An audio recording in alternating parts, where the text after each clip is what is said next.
ഇന്ന് ഫൊക്കാനയുടെ അവാർഡ് എന്താ അവാർഡായിരുന്നു? ഫൊക്കാനയുടെ ആദ്യത്തെ അവാർഡാണ്. ഞാൻ എഴുതിയ ആദ്യത്തെ പുസ്തകം സന്ധ്യ മുതൽ സന്ധ്യ വരെ. അതിനകത്ത് യൂത്തിനുള്ള അവാർഡ്, സ്പെഷ്യൽ ജൂറി അവാർഡാണ് കിട്ടിയിട്ടുള്ളത്. ആദ്യമായിട്ട് എഴുതുക പുസ്തകമായിട്ട് ആദ്യത്തെ പുസ്തകം ഞാൻ ആദ്യമായിട്ട് ഇറങ്ങിയ പുസ്തകമാണ് സന്ധ്യ മുതൽ സന്ധ്യ വരെ. അതിൻ്റെ ആദ്യത്തെ അവാർഡാണ് കിട്ടിയത്. ഫെബിന. ഞാനൊരു മാധ്യമ പ്രവർത്തകയാണ്. തിരുവനന്തപുരത്ത് സെറ്റിൽഡാണ്. അപ്പോൾ എഴുത്തിൻ്റെ ലോകത്ത് എൻ്റെ ആദ്യത്തെ കാൽവെപ്പാണ്. അതിൽ തുടക്കത്തിൽ എഴുതി തന്നെ എനിക്ക് കിട്ടി എന്നുള്ളത് വലിയ, അതും ഇതുപോലെ ഫൊക്കാന പോലത്തെ ഒരു വലിയൊരു അവാർഡ് കിട്ടി എന്നുള്ളത് വലിയ അഭിമാനം. കുറേ സംഘടനകളുടെ ഒരു യൂണിറ്റിയാണ് ഈ ഫൊക്കാന എന്ന് പറയുന്നത്. അതിൻ്റെ ഒരു അവാർഡ് കിട്ടുക എന്ന് പറയുന്നത്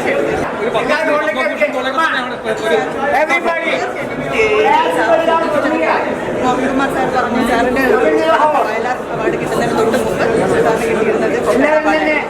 അപ്പോൾ അതിനുശേഷം വയലാർ അവാർഡ് അവാർഡുകൾ അദ്ദേഹത്തെ തേടിയത്. ഞാൻ വലിയൊരു അവാർഡായിട്ട് ഏറ്റവും വലിയൊരു കാര്യം.